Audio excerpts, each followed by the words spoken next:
এবার গণমাধ্যমকে নিশানা করে কঠোর সতর্কবার্তা দিলেন হাসনাত আব্দুল্লাহ। সেই সাথে আওয়ামী লীগের সব অপরাধের বৈধতা দিতে ও তাদেরকে আবারও পুনর্বাসন করতে কিছু আমলা ও মিডিয়া উঠে পড়ে লেগেছে বলে মন্তব্য করেছেন তিনি। রোববার সন্ধ্যায় এক স্ট্যাটাসে এই মন্তব্য করেন বৈষম্য বিরোধী ছাত্র আন্দোলনের এই আহ্বায়ক। আরও জানাচ্ছেন এসআই রাজ। কিছু আমলা ও গণমাধ্যম ছাত্র জনতার অভ্যুত্থানে ক্ষমতাচ্যুত আওয়ামী লীগের পুনর্বাসনের জন্য উঠে পড়ে লেগেছে বলে মনে করছেন বৈষম্য বিরোধী ছাত্র আন্দোলনের আহ্বায়ক হাসনাত আব্দুল্লাহ।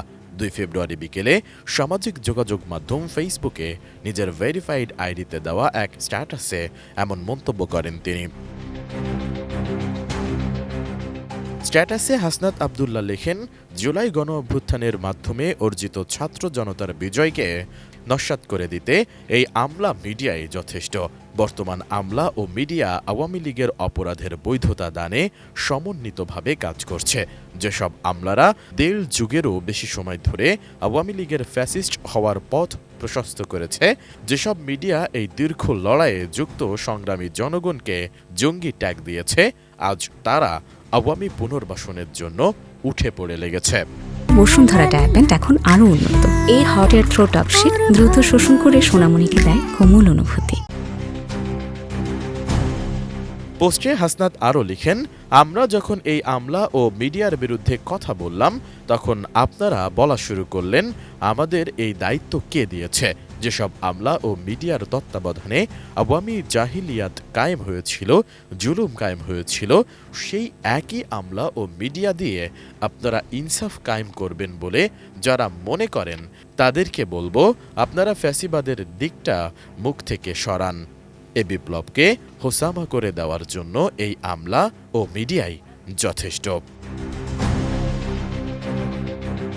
এর আগে গত 29 জানুয়ারি আরেক স্ট্যাটাসে রন্ধ্রে রন্ধ্রে সুশীলতা দিন শেষে আমাদের কাল হয়ে দাঁড়িয়েছে উল্লেখ করে হাসনাত লেখেন, বিপ্লব পরবর্তী সময়ে সিরিয়ায় যে পরিস্থিতিতে মাত্র 3 দিনেই আসাদ সরকারের ৩৫ জন কর্মকর্তার মৃত্যুদণ্ড কার্যকর করা হয়েছে, ঠিক সেই পরিস্থিতিতে জুলাই গণ অভ্যুত্থান সফল হওয়ার 5 মাস পেরিয়ে গেলেও ফ্যাসিস্ট হাসিনার ঘনিষ্ঠ এবং ফ্যাসিবাদের মদতদাতা একজন নেতাকর্মীরও বিচার কার্যকর করা হয়নি।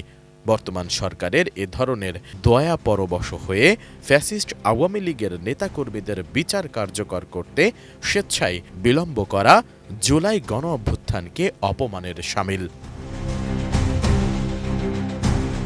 হাসনাত ওই পোস্টে আরও লিখেছিলেন, অথচ 5 আগস্টের গণ অভ্যুত্থান সফল না হলে ফ্যাসিস্ট হাসিনা ও আওয়ামী লীগ গণ অভ্যুত্থানে অংশ নেওয়া বিপ্লবীদের হত্যাযজ্ঞে নেমে পড়ত। নির্বিচারে গুম খুন ও আরেকটি গণহত্যা করতে তারা তখন বিন্দুমাত্র পিছপা হতো না। গণ অভ্যুত্থানে অংশগ্রহণকারী শত শত মানুষের গলায় পড়ত ফাঁসির দড়ি, ক্রসফায়ারে মারা পড়ত অগণিত ফ্যাসিবাদ বিরোধী মানুষ। আয়নাঘরের অন্ধকারে ঠাঁই হতো হাজার হাজার ছাত্র জনতার। সারা দেশে তখন নেমে আসত নিরপরাধ জনমানুষের শোকের কালো ছায়া।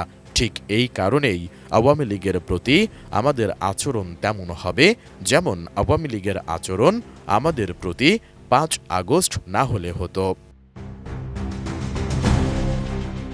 এসআই রাজ, এটিএন নিউজ।